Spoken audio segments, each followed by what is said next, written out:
초대해 주셔서 감사합니다. 예. 우리가 우리 말씀을 읽었었나요? 네, 읽었죠. 예, 제가 그 여기 있는지 저기 있는지 묵상하느라고 제가 이번 집회를 놓고 이렇게 묵상을 하면서 보통 평소에 안전했던 말씀들을 포함해 가지고 좀 믿음에 대한 도전을 하기를 원하신다라는 그런 느낌을 받았어요. 그래서 왜 그런지는 모르겠지만 여러분들이 믿음에 대해서 잘 아실 것 같기도 하지만 믿음이 뭔지에 대해서 좀 설명을 여러 가지로 하게 되지 않을까, 집회 가운데 그런 생각을 하게 됐습니다. 여러분들 굉장히 흔한 주제라고 생각하잖아요. 근데 과연 단순합니다. 여러분한테 정말 믿음이 있는지 오늘 이 시간에 좀 점검할 수 있기를 소망합니다. 우리 잠깐 기도합니다. 하나님, 우리에게 겸손한 마음을 주시고 날카로운 검의 말씀을 주셔서 하나님께서 우리에게 주시고자 하는 것들이 빼앗겨지지 않게 하시고 남김없이 우리에게 부어질 때 또 우리가 이것들을 흘려버리는 것이 아니라 우리 마음 가운데 간직할 수 있도록 주님 일하여 주십시오. 우리 주 예수 그리스도 이름으로 기도합니다. 아멘. 오늘 말씀 보면요, 사도들이 주께 여짜오되 우리에게 믿음을 더하소서라고 이야기를 합니다. 사도들이 예수님의 말씀을 들으면서 깨달은 것이 있었어요. 자기들한테 믿음이 적다는 거였어요. 믿음이 없다고 생각하진 않았던 것 같아요. 믿음이 적다고 생각했고, 그래서 믿음을 더해달라고 요청을 합니다. 그런데요, 이 사도들은요, 예수님을 옆에서 관찰할 수 있는, 예수님과 24시간을 같이 동행할 수 있는 그런 특권을 가졌던 분들입니다. 그런데 예수님 곁에서 예수님과 함께 살았지만 그렇다고 해서 자동적으로 믿음이 생긴 건 아닌 것 같아요.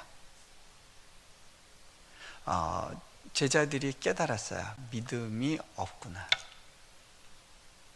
여러분, 교회 안에 있다고 해서 믿음이 자동적으로 생기는 건 아닐 수 있는 것 같아요. 교회에서 교회를 몇 년을 다녔나, 그게 중요하지 않을 수 있어요. 그죠? 예수님 옆에 서서 예수님을 바라봐도 믿음이 안 생길 수 있는 거예요. 근데 믿음을 더해 주소서라고 요청을 했을 때 예수님이 뭐라고 말씀을 하시냐면, 너에게 겨자씨 한 알만한 믿음이 있었더라면. 그 이야기는 제자들한테 믿음이 있다는 거예요, 없다는 거예요? 믿음이 없다는 거예요.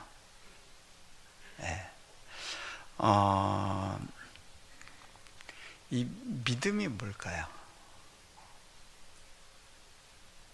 자, 많은 분들이요, 믿음을 오해하는 경우가 있어요.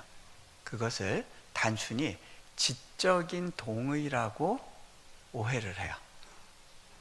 무슨 얘기냐면, 지식적으로 우리가 바른 교리를 잘 공부하면 믿음은 자연적으로 생길 거라고 하는 그러한 생각을 하는 경우가 있어요. 실제로 그런 생각을 했던 그룹들도 많이 있었던 것 같아요. 그런데 저는 그게 그렇게 자동적으로 생기는 거는 아닌 것 같아요. 지적인 동의가 중요하지만 지적인 동의와 믿음이 같은 건 아닌 것 같아요. 예를 들어서 설교 말씀을 잘 듣고 이해하는 거고 참 귀한 거지만, 잘 듣고 이해했다고 해서 그것이 바로 믿음이 생긴 거라고 볼 수는 없어요. 그렇게 해서 생길 수도 있지만 아닐 수도 있다는 거예요. 자, 그런데 또 우리가 지적인 능력이 없으면 믿음이 없는 걸까요? 제가 어떤 경험이 있냐면, 저희 집안은 원래 이제 저희 할아버지 할머니께서 원불교를 믿으셨고 원불교 집안이었어요. 어머니 혼자 믿음을 가지고 계셨고, 저희를 어렵게 그 신앙 가운데 키우시려고 참 무던히 애를 쓰셨어요. 근데 저희 이제 할아버지가 돌아가시고 할머니 혼자 남았을 때 저는 할머니의 구원을 위해서 오래도록 기도했었습니다. 그런데 저희 할머니께서 굉장히 완고하셨어요. 도통 교회 가실 것 같아 보이지 않았고, 저는 그 마음 졸이면서 오랜 시간을 기도했었는데, 그러다가 이제 미국으로 유학을 떠나게 됐고요. 어느 시점에서 저희 어머니가 이런 말씀을 하셨어요. 야, 할머니가 치매가 오셨다. 대소변조차 못 가리실 정도로 치매가 심해지셨어요. 저는 그때 굉장히 절망했습니다. 하나님께서 내 기도를 듣지 않으셨구나. 이제는 끝났다. 제가 하나님에 대한 서운한 마음이 있었어요. 그렇게 오래도록 기도했지만 하나님께서 내 기도를 듣지 않으셨구나. 그런데요, 어머니가 또 저한테 연락을 주세요. 예, 할머니가 교회 가시기로 했다. 예, 목사님을 모시고 세례를 받았대요. 첫날은 교회를 갔지만 그 다음에는 이제 교회를 못 가고 집에서 가정 예배를 드리셨어요. 왜냐하면 이제 대소변을 못 가리시니까 이제 공중 예배에 참여하는 건 너무 불편하셔서 집에서 가정 예배를 어머니와 드리셨다는데,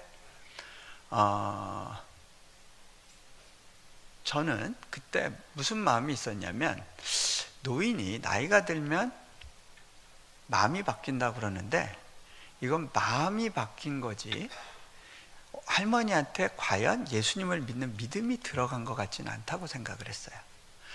왜 그랬냐면요, 적어도 예수님을 믿으려면 성경을 읽고 이해할 수 있는 능력이 있어야 되지 않나라는 생각이 있었어요. 그런 지적인 능력이 없이 어떻게 하나님을 믿을 수 있어? 그죠? 그리고 뭐 교리를 공부해서 이해할 수 없는데 어떻게 하나님, 그 바른 신앙을 갖고 바른 믿음을 가질 수 있겠어? 제 안에 그런 이제 의구심이 있었어요. 그런데 어머니가 어느 날 저한테 그러시는 거예요. 예, 너희 할머니 진짜 예수님 믿으시는 것 같다. 뭘 보니까요? 어머니가 이런 말씀을 하세요. 한 번은 교회 집회에 갔다가 그날 늦게 끝났대요. 이제 종종 걸음으로 이제 집으로 들어가는데 또 어머니 역정 내시겠구나. 예, 또 어디를 그렇게 쏘다니고, 나 굶겨 죽이려고 그러냐, 뭐 이제 그런 레파토리가 있으신데, 이제 또 할머니가 또 역정 내실 걸 걱정하시면서 들어가서 어머니 이렇게 얘기했대요. 어머니, 많이 외로우셨어요? 혹시 무섭지 않으셨어요? 제가 밥도 해드릴까요? 제가 늦게 와서 죄송해요. 이렇게 이야기를 했대요. 그랬더니 저희 할머니가 뭐라 그러시냐면, 예, 뭐가 무섭니? 뭐가 외롭니? 예수 선생과 늘 같이 있는데. 여러분, 예수님과 같이 있기 때문에 외롭지도 않고 무섭지 않으면 믿음이 있는 거예요? 없는 거예요? 네. 이분이 돌아가실 때요, 정말 평온한 얼굴로 이렇게 세상을 떠나셨다는 이야기를 제가 전해 들었어요. 늘 찬송을 부르셨대요. 예전엔 세상 노래만 부르셨어요. 근데 변화가 일어났어요. 여러분, 우리는요, 때로는 이 변화를 보고 이 사람에게 믿음이 있는지 없는지를 확인할 수 있어요. 오늘 예수님이 말씀하세요. 너희에게 겨자씨 하나일 만한 믿음이 있었더라면 이 뽕나무더러 뿌리가 뽑혀 바다에 심겨라 하였을 것이요 그것이 너희에게 순종하였으리라. 무슨 얘기예요? 예수님이 하신 이 말씀은 여러 가지로 해석이 가능하지만 그 중에 한 가지가 뭐냐면 믿음은 결과를 만들어낸다는 거예요.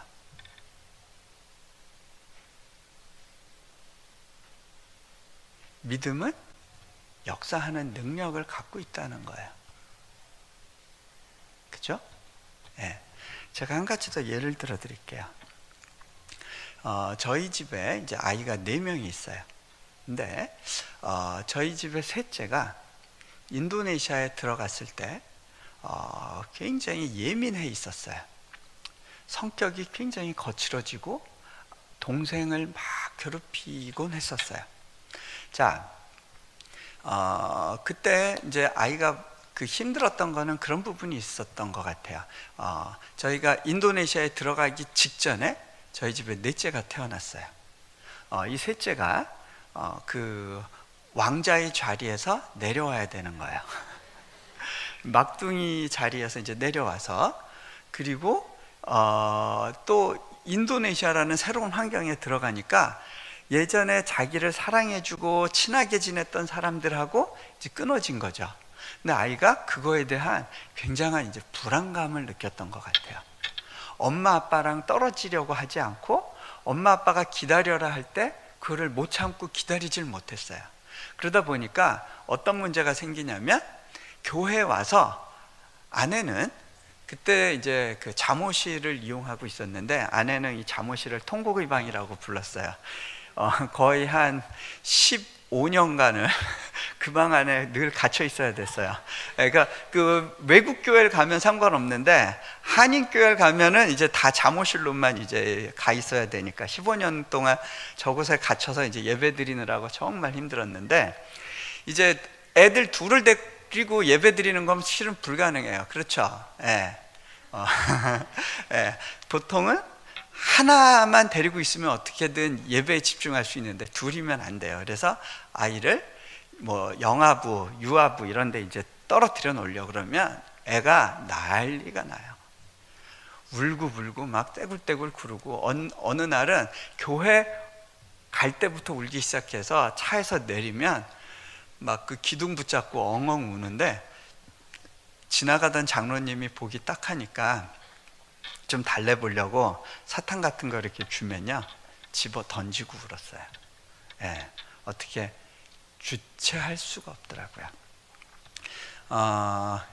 제가요, 그 첫째랑 둘째가 워낙 말 잘 듣고 커가지고 이런 셋째를 보면서 좀 굉장히 힘들었어요. 제가 굉장히 많이 회개했어요.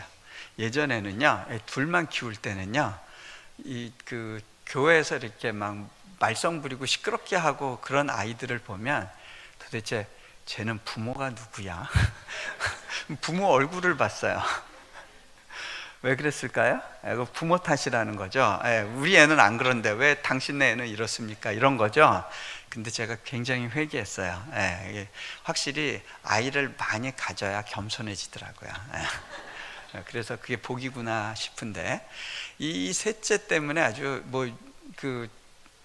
이 셋째가 그 한인교회에서 유명했어요. 그 이용규 선교사의 셋째 성깔 더럽다 뭐 소문이 다 났는데, 그러던 어느 날 제가 이제 한국에 나와서 집회하기 전에 그 핸드폰을 잡고 있었는데 핸드폰이 막 울리면서 카톡 메시지가 계속 오는 거예요. 자, 누구한테서 오는 건가 봤더니 아내 이름으로 오지만 이 이모티콘들이 잔뜩 와요. 장난 이모티콘. 누가 보낸 걸까요? 저희 집 셋째였어요. 근데 이제 어떤 이모티콘이냐면 이런 거였어요. 악마 얼굴 뭐 한 10개, 20개 이렇게. 그 다음에 성난 얼굴 막 잔뜩. 그리고 권총 한 10몇 자루. 뭐예요? 너 죽어 뭐 이런 거죠. 그렇게 잔뜩 오는 걸 보고서 제가 좀 마음이 아팠어요. 지금 우리 셋째가 지금 힘들구나. 아빠한테 지금 막 있는 대로 뭔가를 좀 표현하려고 하는 거잖아요. 그 마음이 담긴 거잖아요. 웃는 얼굴 하나도 없고 막 그런 것만 계속 오니까 제가 그 아이를 생각하면서 마음이 아팠어요. 집회 끝나고 보니까 또 비슷한 메시지가 잔뜩 와 있는 거예요. 마음에서부터 이제 기도가 되기 시작하더라고요. 그리고 이제 인도네시아 들어갈 때까지 저희 셋째를 놓고 이제 기도하는 마음으로 이제 갔어요. 제가 아이를 보고 처음에 이렇게 이야기했어요. 제일 먼저 이제 저희 셋째를 찾아서 셋째를 보고서 하연아, 아빠가 이번에 나가 있는 동안 하연이가 제일 보고 싶었어. 예. 보통은 저는 이제 아내가 제일 보고 싶어요. 예. 근데 왜냐하면 아이는 여럿이지만 아내는 하나잖아요. 예. 근데 그때는 왜 셋째가 제일 생각났냐면, 여러분 손가락 중에 아픈 손가락이 있으면요, 그 손가락만 느껴져요. 그렇죠? 예. 셋째가 저에게는 아픈 손가락이었어요. 하연아, 근데 있잖아, 하연이가 아빠한테 카톡을 잔뜩 보냈더라. 아빠가 처음에 너무 반가웠어. 그런데 보니까 거기에 하트는 하나도 없던데? 그랬더니요, 아이가 고개를 확 돌려요. 그래서 제가 아이한테 이렇게 얘기해 줬어요. 하연아, 근데 있잖아, 잘 들어봐. 아빠가 하연이를 너무너무 사랑하거든. 하연이가 암만 그딴 카톡 보내도 아빠는 끄떡없어. 아빠는 끝까지 하연이를 사랑할 거야. 하연이는 아빠의 유일한 셋째야. 아빠는 하연이가 암만 못된 애가 되고 동생 막 때리고 형 누나 괴롭히고 말 안 듣고 계속 울고불고 그래도 아빠는 하연이를 끝까지 사랑할 거야. 그렇게 얘기를 해줬어요. 아이가 뭐라고 반응했을까요? 귀를 막고요, 그러고요, 듣기 싫다고 도망가 버리더라고요. 자, 잘 보세요. 아이가 그 카톡 메시지를 보낸 이유는 뭐예요? 아빠한테 관심이 있는 거예요, 없는 거예요? 아빠의 마음 확인하고 싶은 거예요. 도대체 어디까지 하면 아빠가 화낼지를 확인하고 싶은 거예요. 아빠의 한계를 알고 싶은 거예요. 그 마음이 나를 어디까지 받아줄 수 있을지를 보고 싶었어요. 그런데 정작 아이가 제일 듣고 싶었던 말이 들린 거예요. 아빠가 널 너무너무 사랑해. 근데 왜 귀를 막아요? 듣고 싶은 말인데 믿어지지 않는 거예요. 못 믿겠는 거예요. 그게 문제예요. 그죠? 우리 문제는요, 하나님이 사랑한다는 말 너무너무 듣고 싶은데, 문제는 정작 그 말을 들어도 거짓말, 믿어지지가 않는 거예요. 그죠? 하나님이 여러분과 함께 하십니다. 좋은 말인지는 알겠어. 조금 위로는 돼. 그런데 그 말을 근거해서 살아갈 정도로 믿어지지는 않는 거예요. 제가요, 결심했어요. 그때 하연이한테 이 말이 가슴에 박힐 때까지 내가 계속 해줘야겠다. 그리고요, 만날 때마다 하연아, 아빠가 하연이 사랑해, 하연이 최고. 얘는요, 그때마다 귀를 막고 도망 다니기 시작했어요. 계속 숨바꼭질. 저는 이제 학교 갔다가 돌아오면 아이한테 얘기해주고 아이는 도망가고, 그렇게 한 일주일을 한 것 같아요. 그러던 어느 날 이제 교회 가는 날이 됐어요. 다 이제 차를 타고 교회를 가니까 이제는 아이가 도망을 못 가잖아요. 오호라, 잘 됐다. 마침 막내가 자주고 있어요. 요때 얘기해야지. 그러고 제가 저희 아이한테 하연아, 아빠가 하연이 사랑해 얘기해 줬더니 얘가 그때 뭐라 그러냐면요, 정색을 하면서 아빠, 나 이제 그거 알아요. 어떻게 알았어? 아빠가 계속 얘기해 줬잖아요. 자, 여러분, 성경에 보면 믿음은 들음에서 난다고 그러죠. 일단 많이 듣는 게 중요한 것 같아요. 듣다 보니까 처음엔 안 믿어졌는데 그게 가슴에 박히는 거예요. 그리고 또 얼마 있다가 제가 한국에 일정이 있어서 갔는데요. 또 폭풍 카톡이 왔어요. 카톡. 근데 딱 봤는데요. 어떤 게 왔냐면 하트 20개. 웃는 얼굴 잔뜩 왔어요. 그리고 그 다음에 생일 케이크 또 잔뜩 왔어요. 네. 그 다음에 보니까 글씨가 쓰여 있어요. 얘가 외국에서 살다 보니까 한글을 그때까지 못 배웠거든요. 그런데 아빠한테 카톡을 보내기 위해서 얘가 엄마한테 글씨 쓰는 법을 배운 거예요. 그날 글씨를 배워가지고 그거를 카톡 그 자판을 보면서 하나하나 쳐넣었어요. 뭐라고 넣냐? 아빠, 나 하연인데 사랑해요. 한참 걸려서 쳤겠죠? 제가요 그걸 딱 보는데 마음이 뭉클하더라고요. 여러분은 좀 남의 집의 얘기라 그런지 별로 이렇게 감동이 없는 것 같아요. 막 어디 가면 박수도 치고 그러는데 여러분들은 한 영혼에게 믿음이 들어갈 때 이건 진짜 박수 받을 만한 일이죠. 근데요, 아이가 바뀌고 있다는 것을 제가 관찰할 수 있었어요. 어떻게 바뀌었냐? 첫 번째로요,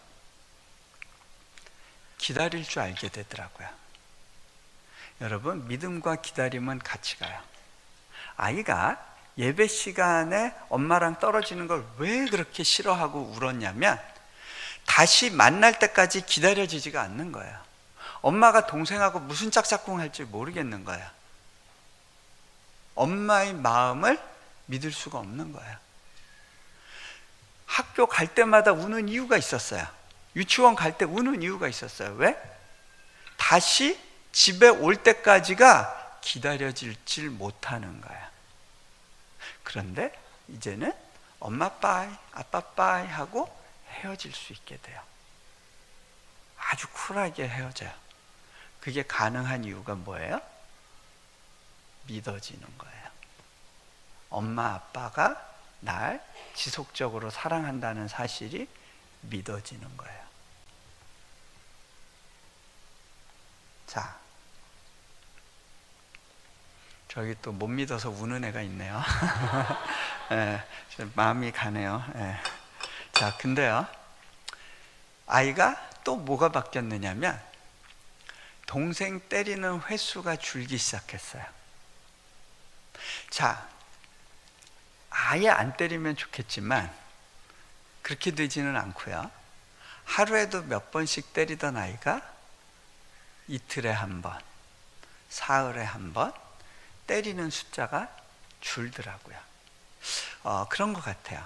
여러분, 우리가 그 삶에서의 변화를 보고 이 사람이 믿음이 있는가를 보잖아요. 근데 그게요, 우리가 완전히 거룩한 모습으로 되는 상태를 이야기하는 게 아니고요, 내 삶 가운데 변화가 시작되는 게 중요한 거예요.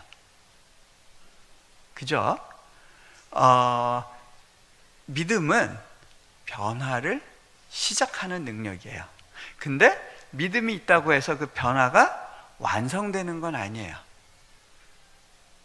방향이 결정되는 거예요. 그죠?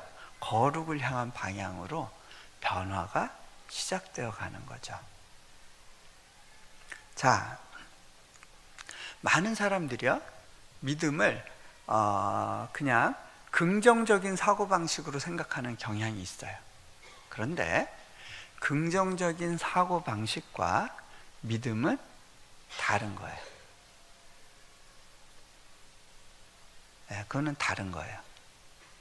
긍정적인 사고방식이 뭐 나쁘다 그런 게 아니고요. 좋은 거예요. 그것도 성경적인 뿌리를 갖고 있을 수 있어요. 그런데 믿음은 다른 영역이에요.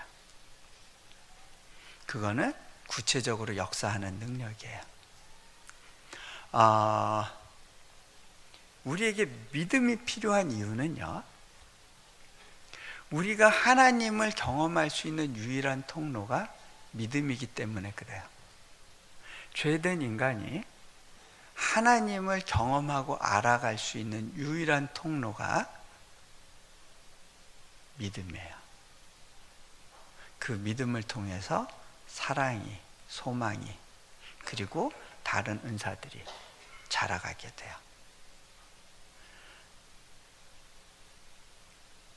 죄를 지어서 하나님과 분리된 우리가 하나님과 소통하게 되는 통로가 바로 믿음이에요. 그래서 믿음은 이렇게 설명할 수도 있을 것 같아요. 하나님을 경험하는 능력, 하나님을 경험하는 다이나믹. 자, 근데 예수님께서 이 믿음을 달라고 한 제자들에게 믿음에 대해서 설명하면서 이 겨자씨 하나의 비유를 말씀하세요. 너희에게 요 작은 믿음만 있었더라면 이 뽕나무더러 뿌리가 뽑혀 바다에 심기우라 하였을 것이요 그것이 너희에게 순종하였으리라. 저는요 이 말씀을 그대로 믿어요. 저는 선교지에 있으면서 정말 믿음대로 역사하는 능력이 뭔지를 그리고 이 뽕나무가 바다 뿌리채 뽑혀서 바다에 심겨지는 역사를 그러니까 뭐 이와 같은 어떤 특별한 초자연적인 역사를 경험할 수 있는 기회들이 있었어요. 그거를 뭐 이렇게 지금 굳이 다 설명할 수는 없을 것 같은데, 왜냐하면 지금 시간이 없기 때문에 제가 예는 들 수 없을 것 같고요. 정 필요하시면 책을 참조하세요. 제가 1시간을 받았기 때문에. 자, 근데요 여기서 뽕나무가 뿌리채 뽑혀 바다에 심기우는 거, 그게 뭘 의미할까? 저는요 그런 초자연적인 역사, 그거보다 더 어려운 믿음의 역사가 있다라는 거를 경험을 했는데, 그게 뭐냐면 그 견고한 진인 자기의 자아가 뿌리채 뽑혀서 바다에 던지워지는 거예요. 여러분, 완고한 여러분의 그 고집이 꺾이고 나 중심적인 삶의 태도, 이거는 내가 반드시 이루어야 돼 라고 하는 어떤 집착, 자기의 그것이 뿌리채 뽑혀서 바다에 심겨지는 것, 그게 진짜 기적이더라고요. 자,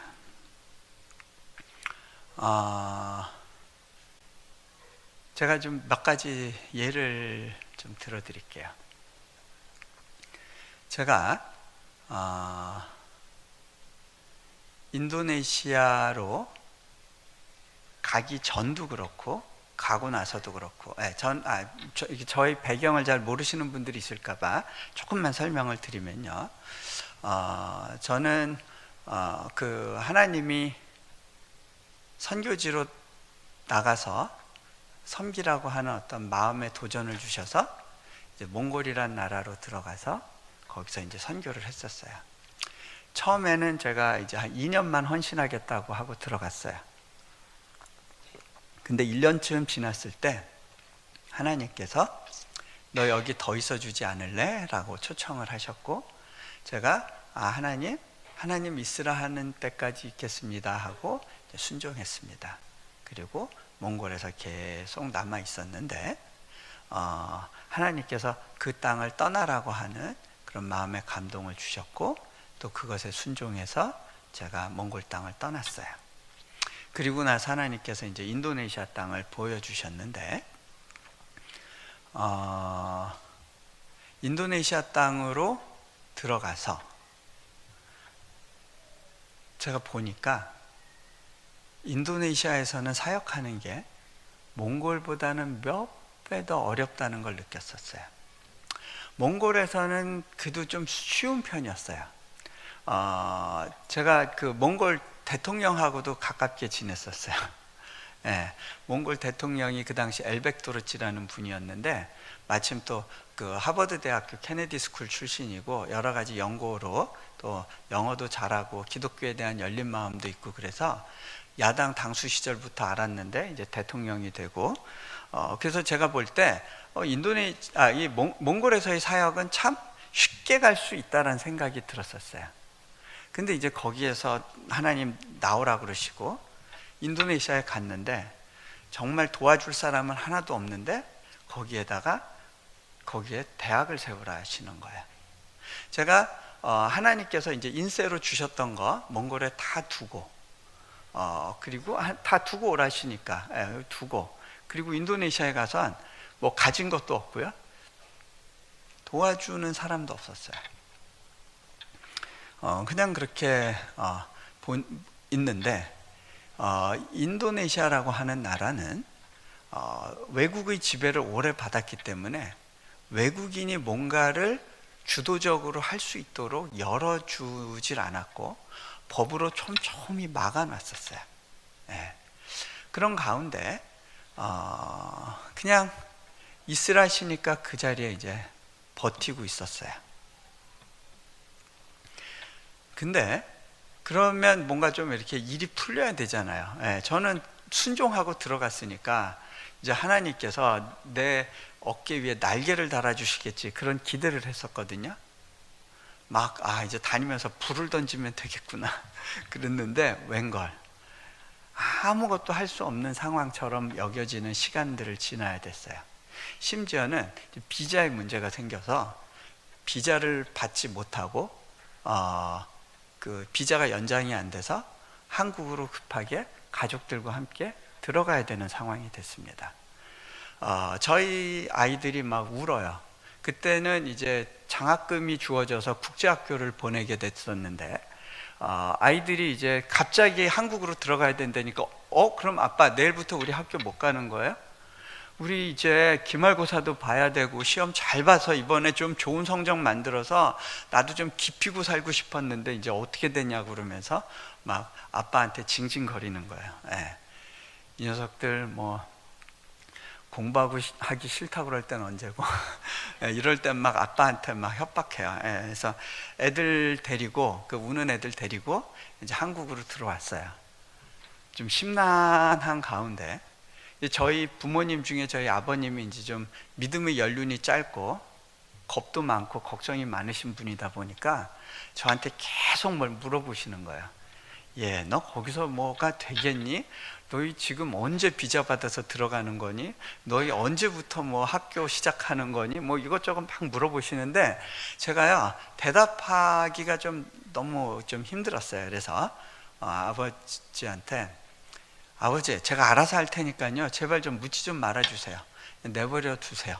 그러고 딱 끊었어요. 근데 또 며칠 지나서 저희 아버님이 좀 서운하셨나 봐요. 이렇게 저한테 얘기하시더라고요. 너는 뭐 남들한테 뭐 다 내려놨네 하는 애가 내가 볼 땐 너 뭐 내려놨는지 모르겠다. 가족들이 저희 진짜 모습을 더 잘 보죠. 그러니까 더 찔리죠. 아프죠. 근데 제가 내려놨다고 내려놓은 책 쓴 거 아니고요. 같이 내려놓자고 쓴 거예요. 좀 마음이 좀 눌려 있었어요. 그러던 중에 그때 이제 몽골에서 우리 이레교회 사역을 도왔던 한 자매 선생님이었는데, 목사님하고 결혼해서 어느 인천의 재개발 지구에 있는 굉장히 작은 개척교회를 섬기고 있는 걸 알게 돼서 좀 응원하러 거기에 이제 말씀을 전하러 갔었습니다. 그런데 제가 교회 입구에 들어섰는데요. 거기가 이제 시장통에 있다 보니까 1층에 생선 가게가 있었는데 이 복도에서부터 생선 썩은 냄새가 확 올라오는 거예요. 제가 그 냄새를 맡으면서 갑자기 뭉클했어요. 몽골에서 봤던 사람을 만나러 가는 거다 보니까 이게 그 생선 냄새하고 몽골이 연상이 됐어요. 몽골은 물론 이제 생선 가게 같은 건 없어요. 근데 뭐가 연상이 됐냐면 제가 몽골에서 살았던 집이 아파트 2층이었는데 1층에 양고기 집이 있었어요. 그래서 그 집으로 올라갈 때마다 늘 양고기 삶은 냄새가 옷에 이렇게 배곤 했던 기억이 났어요. 그래서 그런지 제가 중국이나 인천이나 이렇게 어느 공항에 도착하면 이 냄새 맡는 개들이요, 제 주변에 이렇게 저를 반가워하면서 모이곤 했던 기억이 나요. 그래서 몽골에서 입던 옷을 가지고는 제가 이렇게 집회하러 바로 갈 수가 없었던 그런 적이 많았는데, 그때 생각이 나는 거예요. 예배 공간에 딱 올라가서 이렇게 예배 처소를 보는데 갑자기 몽골 생각이 나면서 마음이 이렇게 짠해지더라고요.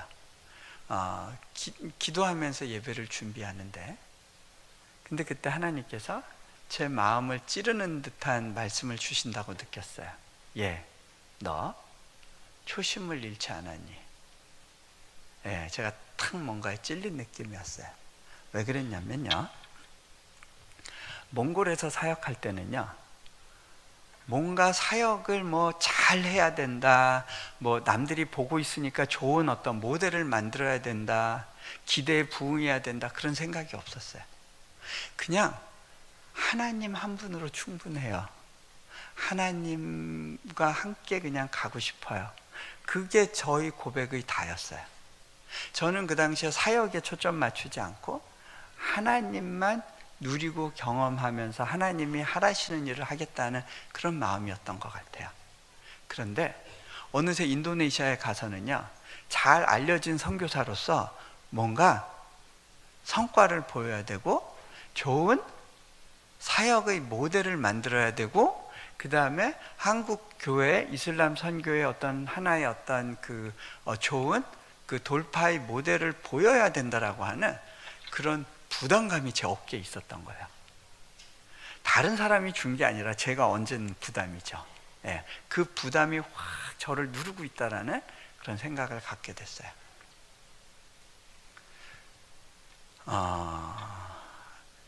그렇구나. 내가 바뀌었구나. 근데 그거는 알겠는데, 인정하겠는데, 저도 하나님한테 좀 서운한 얘기 좀 그때 좀 털어놨어요. 하나님께 제가 이렇게 고백을 했어요. 하나님, 저보고요, 제 이 손에 이 인도네시아의 수많은 영혼들의 미래와 교육을 맡겨주시겠다면서요. 근데요, 비자 문제도 하나 해결 안 해주시고 저보고 뭘 하란 겁니까? 저는 우리 아이들 교육 문제조차도 책임질 수 없는 상황 아닙니까? 이 상황 만들어 놓으시고 저보고 무슨 일을 하라시는 겁니까? 저를 왜 인도네시아에 부르셨습니까? 저도 할 말을 했어요. 기도하면서. 근데요, 그때 하나님께서 주신 감동이 뭐냐면 딱 그 질문이 떠올라요.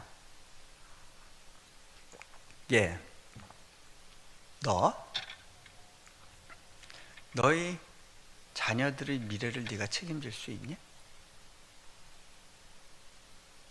제가 그때요, 딱 뭐가 와서 꽂혔어요. 그렇구나. 내가 할 수 있는 일이 아니지. 그럼 뭐예요? 이거 월권행위인 거예요. 제 영역이 아닌데 간섭하고 있는 거예요. 여러분, 학생이 교사의 일을 걱정하면서 교사한테 자꾸 훈수 두면 그거 맞는 거 아니잖아요? 교사가 교장 선생님 일 잘못하네 그러고 자꾸 훈수하면 그것도 바람직한 일이 아니잖아요. 그죠? 이 권위체계란 게 있잖아요. 제가 그때 깨달았어요. 이거는 하나님 영역인데 내가 월권행위하고 있었구나. 그때 제가 하나님께 이렇게 고백했어요. 하나님, 제가요 앞으로는 자녀의 미래에 대해서는 더 이상 걱정하지 않겠습니다. 하나님께 맡겨드립니다. 다시 한번 그렇게 기도할 수 있었는데 저는 그런 걸 깨달았어요. 여러분, 간구기도의 끝이 뭔지 아세요? 응답이 아니더라고요. 간구기도의 끝은 맡겨드릴 때예요. 그때 그 기도가 끝나요. 일단락 지어져요. 자, 제가 이렇게 맡겨드리고 나서 그때부터 하나님이 일하시는 걸 나중에 깨달았어요. 제가 비운 그 두 손에 하나님께서 새로운 부담을 주셨어요. 제가 지고 가는 부담과 하나님이 주신 부담은 달라요. 근데 그건 뭐였냐면 수많은 MK들, 선교사 자녀들의 교육에 대해서 내가 뭔가를 해야 되겠다는 생각이 들었어요. 그래서 처음에는 대학 사역으로 인도네시아에 부르심을 받았다고 생각했거든요. 무슬림권에서 대학을 세워서, 그러니까 이 나라가 굉장히 공동체성이 강해요. 이슬람권은 그 안에 들어가서 뭔가를 할 수는 없고 그들을 불러내서 공동체 속에서 함께 생활하면서 이들에게 변화를 열어주기 위해서는 학교가 가장 좋은 곳이라는 생각을 하게 됐고, 그래서 이제 대학을 준비하고 있었는데 대학보다 먼저 초중고등학교 MK들 선교사 자녀들과 이 땅에 있는 수많은 어린 영혼들, 그 크리스찬 가정의 자녀들을 위한 학교를 해야겠다는 생각을 하게 됐어요. 그래서 이제 초중고등학교를 시작하는데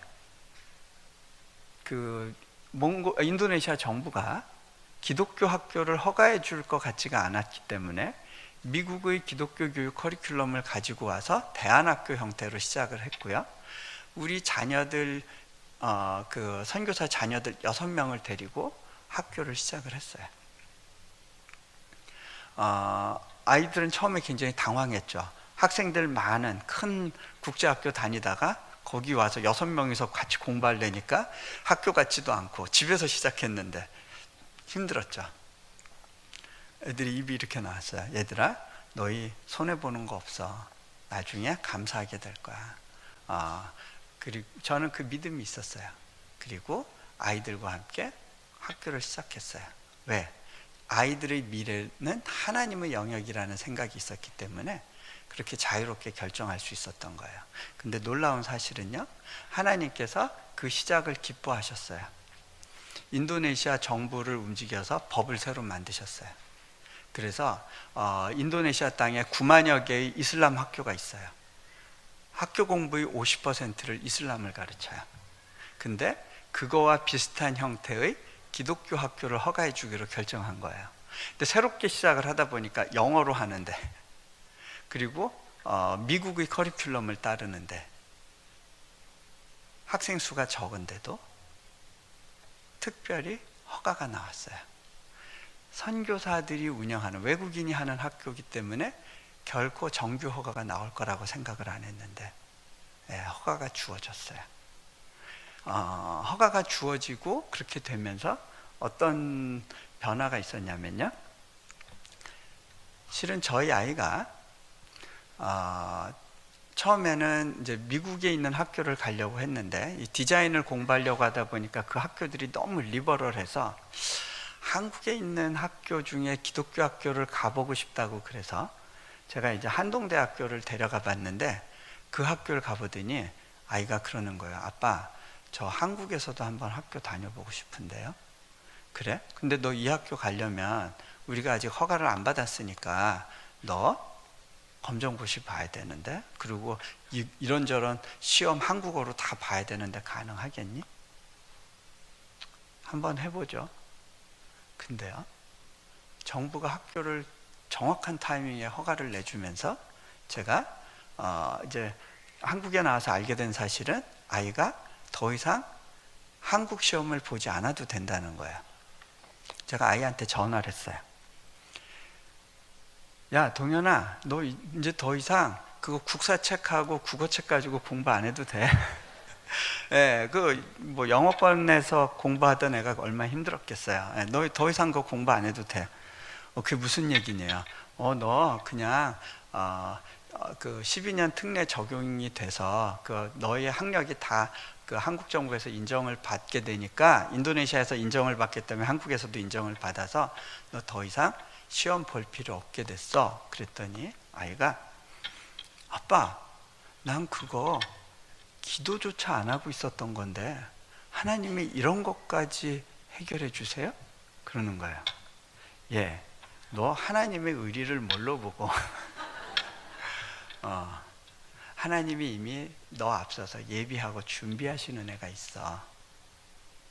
제가 정말 감사했던 건요, 애가 시험을 보고 안 보고가 아니고요, 아이와 제가 함께 하나님이 우리의 믿음의 반응에 대해서 어떻게 응답하시는지를 경험할 수 있게 됐다는 거예요.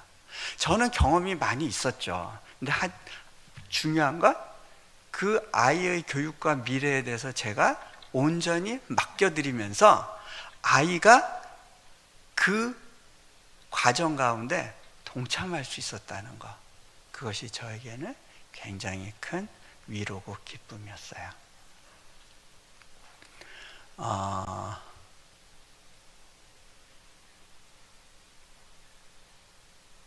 그것이 가능했기 때문에 제가 아이의 미래에 대해서 하나님께 온전히 맡길 수 있었기 때문에, 실은 뭐 이제 인도네시아에서는 또 저희는 또 시골이라 뭐 학원 같은 걸 보낼 수가 없잖아요. 아이가 토플도 봐야 되고 SAT도 준비해야 되는데 제가 공부해서 아이한테 직접 가르쳤어요. 여러분 자녀 직접 가르치실 수 있어요? 실력 여부를 떠나서 아이가 기꺼이 아빠하고 공부하고 싶어 해요? 제가 아이한테 물어봤어요. 예, 동현아, 너 아빠한테 배우고 싶지 않으면 언제든지 얘기해. 아빠가 그만둘게. 아이가, 아빠, 제발 좀 가르쳐 주세요. 저 좀 가르쳐 주세요. 도와주세요. 저는 아이와 굉장히 즐겁게 공부할 수 있었는데요, 왜 그게 가능했는지 아세요? 아이가 못하는 걸 보고서도 마음 상하지 않기 때문에 그래요. 이 아이가 내 아이가 아니고, 제가 딴 아이 가르칠 때, 과외시킬 때 힘들지 않았거든요. 이 아이가 내 아이가 아니고 잠시 맡겨준 아이고, 또 내가 이 아이, 하나님이 허락하신 이 아이의 그 모든 것을 있는 그대로 받아들이면 된다는 거고요, 이 아이의 미래에 대해서 내가 책임져 줄 필요가 없다는 거였어요. 그렇기 때문에 아이가 못하면 못하는 대로 불쌍히 여겨지고 어떻게 좀 도와주고 싶은 마음이 들지, 그것 때문에 속상하지가 않더라고요.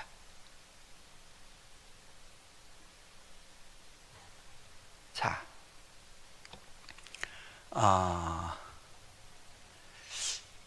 그게 믿음인 것 같아요. 제가 예전에 그렇지 않았거든요. 저는 소위 그 엘리트 코스를 밟았던 사람이에요. 그 아이가 성적이 나쁜 걸 이해하지를 못했어요. 어떻게 열심히 하면 당연히 성적이 올라야지, 어떻게 이럴 수가 있어.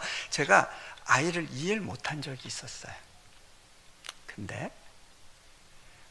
제가 가진 부담이 온전히 하나님께 맡겨졌을 때, 저희 아이가 저와 함께 하나님을 경험하는 일에 동참할 수 있었어요.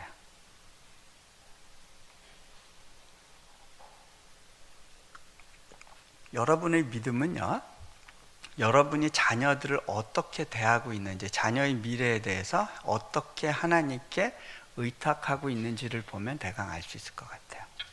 근데 그게요, 많은 분들에게는요, 뽕나무가 뿌리채 뽑혀 바다에 던지우는 것 이상으로 어려울 거예요.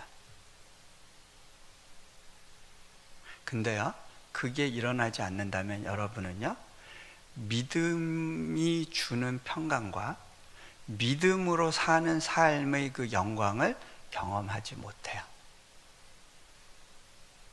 결코 경험할 수 없게 돼요. 네.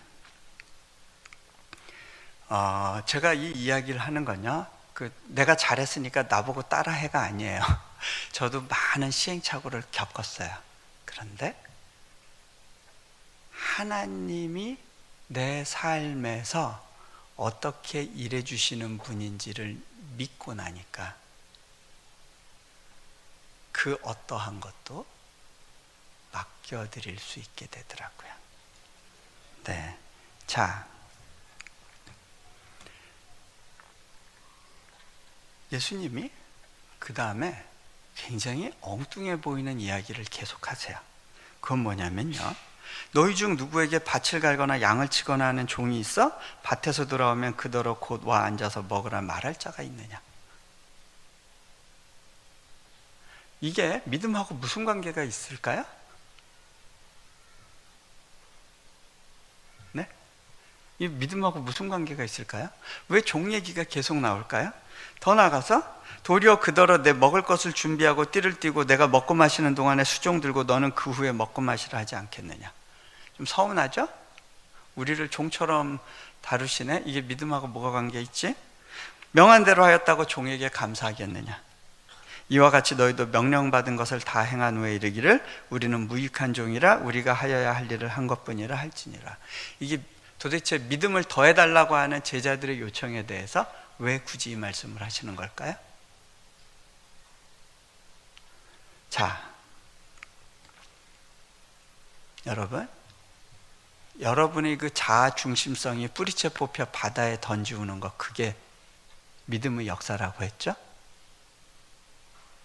종 이야기가 바로 그 이야기인 것 같아요.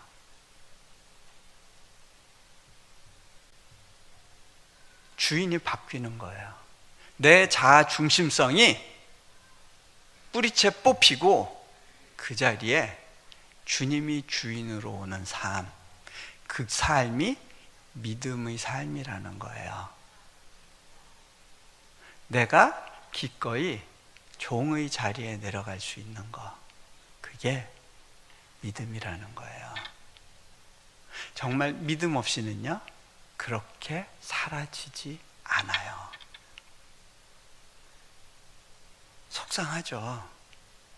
저도 그런 적들이 좀 많이 있었어요. 네. 하나님, 이게 내가 헌신한 거에 대한 대가입니까? 라고 하나님께 물었던 적들이 좀 있었어요.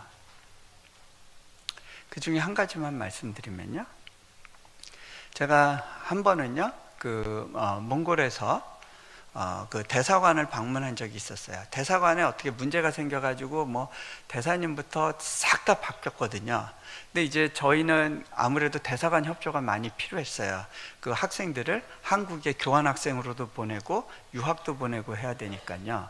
그래서 이제 비자 문제나 여러 가지 협조를 요청하는 의미에서 이제 새로 바뀌신 분들하고 만남을 좀 갖게 됐는데, 제가 이제 그때 그 당시에 이제 몽골 국제대학교에서 이제 부총장으로 섬기고 있을 때였어요. 제가 이제 학교에 대해서 좀 간단히 설명하면서 좀 지원 요청을 했을 때 이제 새로 부임하신 분이 이런 이야기를 했어요. 제가 보니까, 얘기 들어보니까 몽골에 대학이 많더라고요. 다 보니까 총장도 많고 교수들도 되게 많은데, 이게 이 작은 나라에서 학교는 많은데 이게 한국처럼 수준이 있는 것 같지는 않아 보여요.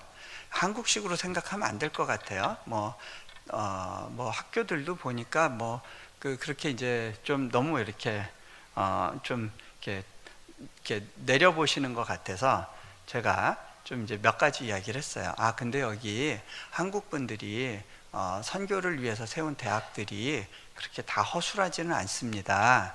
물론 몽골 대학이 어떤지 모르겠지만 우리 대학에 와 있는 분들 중에 굉장히 좋은 기회가 있음에도 불구하고 그거 다 포기하고 내려놓고 오신 분들이 많이 있어요. 이렇게 제가 몇 가지 이렇게 설명을 드리는데 그분이 그게 좀 마음에 좀 안 찼던 것 같아요. 이렇게 얘기하시더라고요.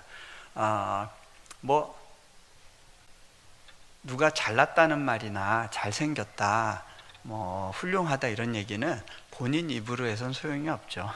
누군가 대신해 줘야 되는 얘기죠. 이렇게 얘기를 하시더라고요. 네, 맞아요. 그래서 그렇네요. 그래서 그렇네요 하고 나서 보니까 이제 서로 이제 그 다음 할 말이 없어요. 그래서 제가 이렇게 시계를 보고 그쪽도 시계를 보고, 그래서 이제 힘드실 텐데 제가 오늘은 여기까지 하겠습니다 하고, 그러고 이제 저는 이제 밖으로 나와서 차 타고 이제 교회로 갔어요. 교회 이제 저녁 예배를 준비해야 돼서 교회 가서 이제 혼자 기도하는데, 기도하려고 탁 이렇게 눈을 감고 있는데 이렇게 가슴에서 이제 스산한 바람 같은 거 있죠?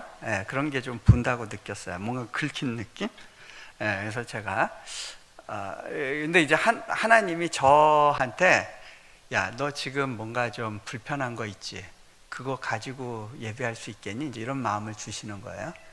제가 하나님 아시잖아요. 제 마음 아시잖아요. 제가 그렇게만 얘기했어요. 근데요, 그때 이제 제 마음에 와서 오는 한 생각이 있었어요. 그건 뭐냐면, 이런 말씀이었어요. 너를 보니까 예수의 발 앞에 와 있는 향유 옥합을 보는 것 같다.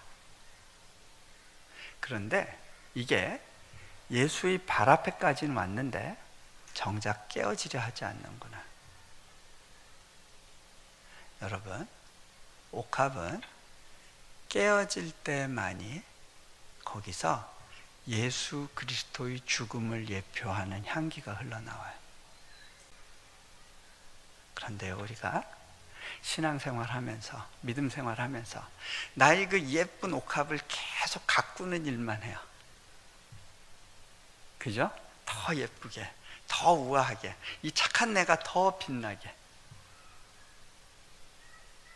여러분, 그건 십자가하고는 무관한 삶이더라고요. 내 훌륭한 자아가 더 가꿔지게. 그래서 하나님, 이걸 가꾸기 위해서는 제가 사회에서도 성공이 필요합니다. 돈은 어느 정도 있어야 됩니다. 그래도 교회 장로가 어느 정도는 그래도 그 믿음을 갖고 산 사람의 흔적이 있어야 되니까 우리 애들 그래도 대학 문제 책임져 주셔야 되고, 내가 헌신한 거에 대한 이 정도 보상은 있어야 됩니다. 그쵸? 내가 이만큼 기도했는데. 그쵸? 근데요, 그 옥합이 깨져야 된다는 거야. 깨지기 싫어하는 그 옥합의 모습에서 저를 봤어요. 제가 그때 막 엉엉 울음이 터지기 시작했어요. 하나님, 깨어질게요. 깨어질게요, 주님. 근데요, 그거 내가 못 깨요. 하나님이 깨주셔야 깨는 거예요. 여러분이 어떤 믿음을 갖고 있는지를 알려면 여러분이 긁히는 순간에 어떻게 반응하는지를 보면 알아요. 그죠? 네. 이게 저는 요 구절만 가지고도 이렇게 하루 설교를 할 수 있을 것 같은데 시간이 없네요. 제가 한 가지만 더 얘기 나누고요. 그리고 마무리하겠습니다. 이 구절 가운데, 그러니까 이 전체 중에 이제 믿음하고 관련해서 이 8절 말씀에 좀 주목했으면 좋겠는데요. 이 8절에 뭐라고 돼 있냐면, 내가 먹고 마시는 동안에 수종 들고 너는 그 후에 먹고 마시라 하지 않겠느냐. 보세요. 내가 먹고 마시는 동안에 수종 들고, 이 수종 들고라는 단어를요, 영어 성경에서 보면요, wait on me 이렇게 돼 있어요. wait on이라는 거는요, 어떤 의미가 있냐면, 이제 그 시중 들고 대접한다는 의미가 하나 있고요. 그 다음에 이 wait이라는 단어에서도 보듯이 계속 거기서 기다리고 있는 거예요. 그 다음에 on이라는 단어가 갖고 있는 주목한다는 뜻이 있어요. 계속 주목하고 기다리는 거예요. 자, 이게 믿음이에요. 내가 먹고 마실 것을 준비하기 전에 먼저 그분을 기다리고 기대하면서 바라보는 거, 그게 믿음이에요. 제가 한 가지를 이야기를 해드릴게요. 그리고 마무리하겠습니다.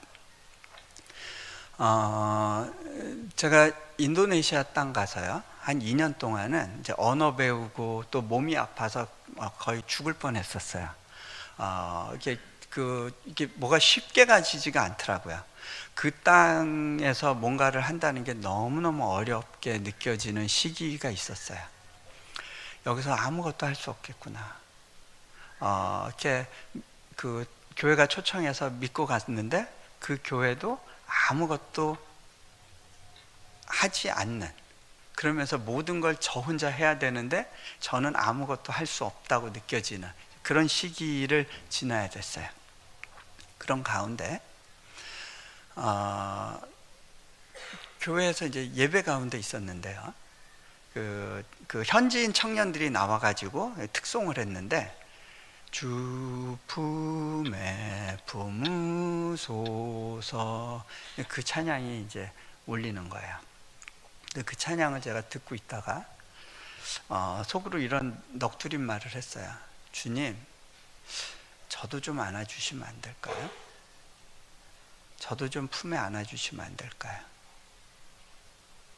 네, 근데요, 그때 어떤 느낌이었냐면요, 제 등 뒤에서 푸득푸득 푸드득 푸드득 푸드득 푸드득 날개치는 듯한 소리가 있는 것처럼 느껴졌어요. 뒤에 누가 있는 것 같았어요. 이게 물론 이제 뭐 교인들이 뒤에 있었죠. 근데 뭔가 이렇게 팍 긴장이 되면서, 주님, 혹시 당신이신가요? 제가 그런 혼잣말을 했어요. 근데요, 제 그 고백 가운데 하나님이 아주 가까이에서 정말 날개치듯이 저를 품어주시기 위해서 기다리고 계신다는 느낌이 오면서요, 제 눈에서 눈물이 주르륵 흘러요. 제가 하나님께 근데 그때 하나님께서 저한테 이렇게 말씀하신다고 느꼈어요. 네가 지금 여기에서 다람쥐 쳇바퀴 도는 삶을 사는 것 같고 아무런 돌파의 기회도 없을 것 같고, 네가 여기서 너의 모든 기회와 시간을 낭비하고 있는 것처럼 느껴지는 가운데에서라도 너 여전히 나로 인해서 만족할 수 있겠니? 근데요, 제가 그때 이렇게 고백했어요. 주님, 이 안아주심, 이것만으로도 충분합니다. 주님의 나를 향한 마음, 이것만으로도 충분합니다. 그때 제가 깨달았어요. 내가 먼저 준비하고 내 필요를 채우는 것이 아니라 그분이 나를 채우시도록 기대하고 기다리는 것, 그게 믿음이더라고요. 그분이 받으실 것을 신뢰하면서 그분을 향하여 번지 점프하는 것, 그것이 믿음이더라고요.